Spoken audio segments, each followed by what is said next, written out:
Halo semua, gimana kabarnya di rumah?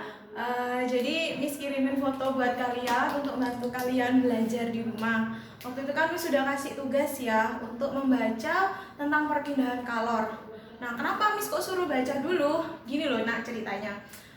Kalian belajar di rumah. Kalau biasanya di sekolah, itu kan Miss selalu jelasin, Miss tanya, udah belajar belum di rumah? Udah baca belum di rumah? Pasti jawaban kalian belum Miss, nggak sempet Miss, ada PR, ada kuis, ada ini. Itu selalu jadi alasan untuk nggak belajar. Nah makanya sekarang Miss manfaatkan momen belajar di rumah ini. Miss mau melatih kalian untuk bisa belajar mandiri di rumah. Ya jadi kalau misalkan disuruh baca kemudian mengerjakan tugas, jangan anggap itu aku gurunya ngasih tugas terus ya Miss ya. Nah kita itu, guru-guru di sini itu pengen mengajarkan kalian gimana kalian itu bisa mandiri juga di rumah. Jadi kalian bertanggung jawab sendiri atas belajar kalian, kalian juga bertanggung jawab dengan sekolah kalian.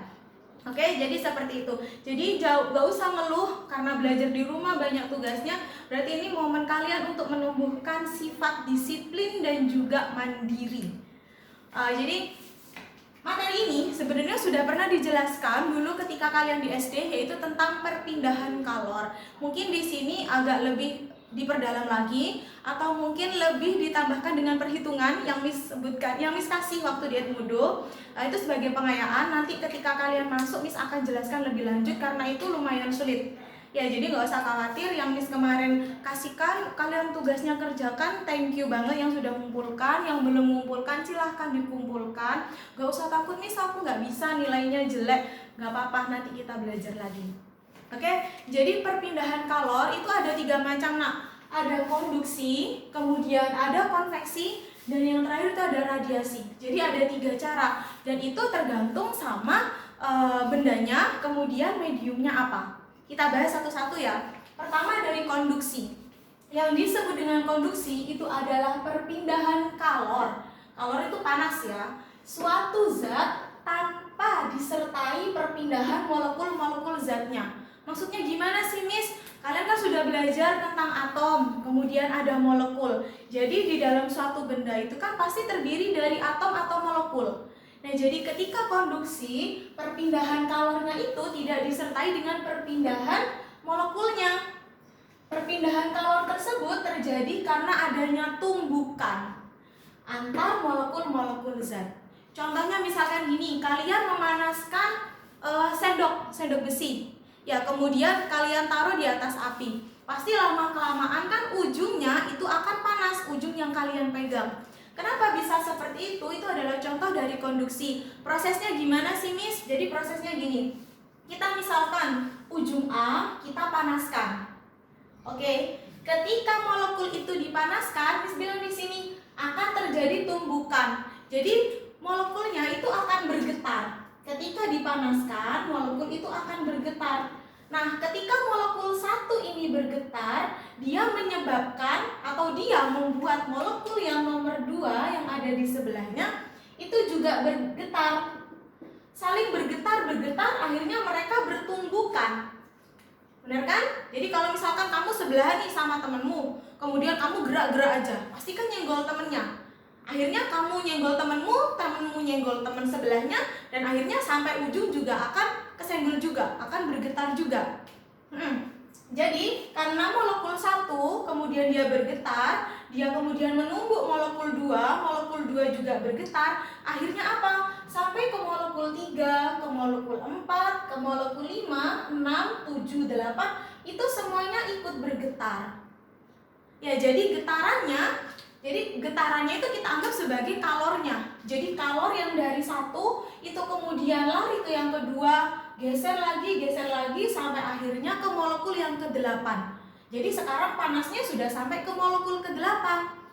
Makanya ketika misalkan ini adalah sendoknya, kamu megang di sini. Kemudian ini adalah apinya. Nah, ketika kamu itu tunggu nih agak lama, pasti kan di ujung sini kalian akan kerasa panas. Karena apa? Panasnya itu dia merambat dari sini.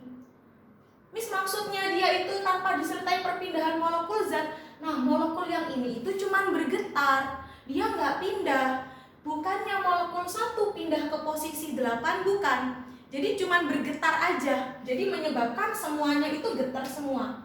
tapi molekulnya tetap berada pada posisi awal. Jadi ya tetap urutannya ya molekul 1 di sini, molekul 2 di sini, dan seterusnya sampai molekul 8. Cuma dia karena getaran yang sini, akhirnya yang sini ikut bergetar juga. Jadi panasnya dari yang molekul 1 pindah ke molekul 8 karena adanya tumbukan dan getaran. Paham? Nah, Miss, konduksi itu bisa terjadi di zat apa saja? Konduksi itu bisa terjadi di semua fase zat, yaitu bisa terjadi pada zat padat, bisa juga terjadi pada zat cair, dan bisa juga terjadi pada gas. Nah, kemudian yang kedua, ini ada konveksi. Konveksi itu kita bisa sebut juga sebagai aliran, yaitu perpindahan panas atau kalor oleh molekul-molekul zat karena perbedaan massa jenis. Masih ingat massa jenis itu tentang apa? Jadi cara mencari massa jenis itu kan rho, pelajaran semester 1. Massa per volume. Oke. Jadi contohnya seperti yang Miss tugaskan kemarin, Miss kan suruh kalian untuk membuat video bagaimana sih atau apa sajakah proses perpindahan kalor yang terjadi ketika kalian itu memanaskan air. Ada yang betul jawabannya konduksi. Konduksinya dari mana? Jadi ketika dari kompornya mengeluarkan api kemudian ke pancinya, itu adalah proses konduksinya. Kemudian ketika air mendidih sampai menjadi mendidih gitu, ada muncul gelembung-gelembungnya. Nah, itu adalah proses konveksi. Bagaimana itu bisa terjadi? Jadi misalkan ini adalah pancinya. Sekarang ini adalah pancinya, kemudian bulatan ini itu adalah molekulnya. Oke? Ketika dipanaskan, pasti yang panas dulu bagian yang bawah atau yang atas? Pasti yang bawah kan? Yang lebih dekat dengan api, maka dia akan panas terlebih dahulu. Jika benda itu dipanaskan, materi pemuaian yang kemarin, maka kalau misalkan molekulnya dipanaskan,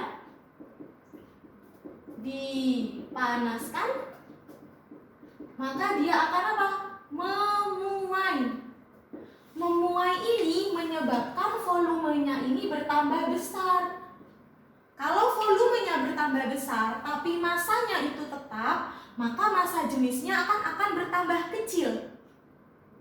Karena massa jenisnya itu kecil, ingat lagi dulu waktu pelajaran SD tentang terapung, melayang, kemudian tenggelam. Benda yang mempunyai massa jenis yang kecil, maka dia akan ada di permukaan. Ini juga terjadi di sini. Karena molekul yang bawah ini dia mempunyai massa jenis yang kecil, maka dia akan pindah ke atas. Loh Miss, yang atas bagaimana? Karena yang atas dia itu belum ketemu panas, ya, jadi kita anggap belum sempat dipanaskan, maka dia massa jenisnya lebih besar daripada yang bawah. Oleh karena itu dia pindah ke bawah.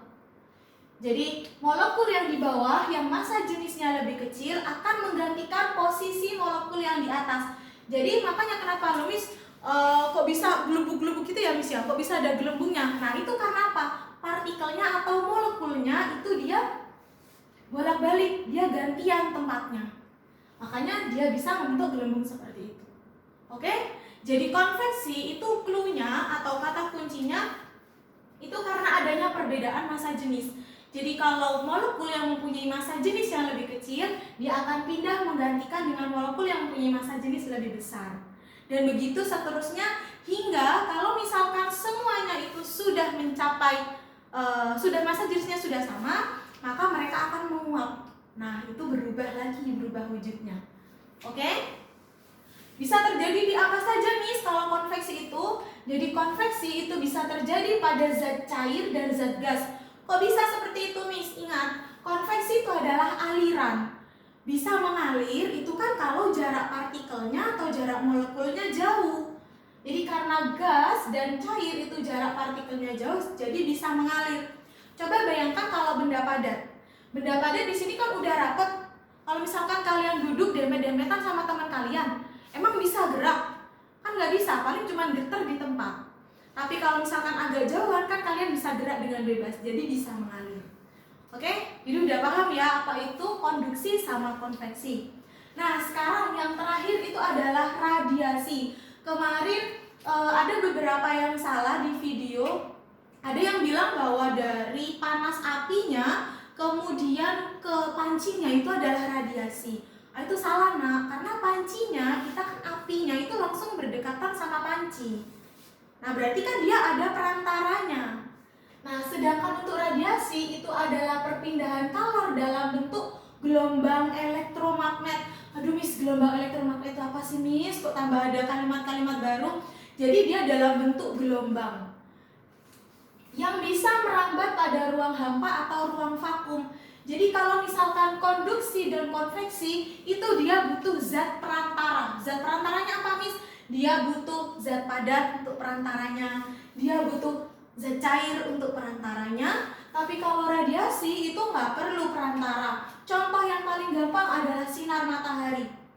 Kalian kan tahu kalau misalkan di ruang angkasa itu kan hampa udara, tidak ada udara sama sekali. Tapi bagaimana kita bisa merasakan panas matahari? Karena apa? Cahaya matahari itu dia merambat di ruang hampa, karena dia bisa melewati ruang vakum sehingga panasnya bisa sampai ke bumi dalam bentuk gelombang elektromagnetik. Itu apa? Nanti kita belajar lagi tentang gelombang ya. Jadi intinya dia itu tanpa perantara kalau misalkan radiasi. Kalau kemarin disuruh kasih contoh di kehidupan sehari-hari itu apa sih contohnya radiasi? Ada yang ngirimin Miss itu jemuran, betul. Kemudian ada juga yang ngirimin Miss gini, Miss aku berdiri di dekat kompor, kemudian badanku terasa panas. Kan kalian gak ada penghantarnya, ya kan? Apa saja? Oh sorry, ini ada tambahan. Benda yang permukaannya hitam itu dia akan menjadi penyerap kalor yang baik, dan juga dia akan memancarkan kalor yang baik. Itulah mengapa kalau misalkan coba aja nih kalian ketika siang-siang panas banget, kalian pakai baju warna hitam, kerasa panas atau enggak badan kalian? Kenapa kok terasa panas? Karena apa? Bajumu itu menyerap panasnya seluruhnya ke dalam tubuhmu, dan di tubuhmu itu istilahnya itu ditutup gitu loh sama bajunya, jadi nggak bisa keluar lagi. Jadi benar-benar panasnya itu ada di dalam, dan juga dia sebagai pemancar kalor yang baik. Oke, sampai sini dulu. Nanti kita lanjutkan ketika kita sudah masuk ke sekolah.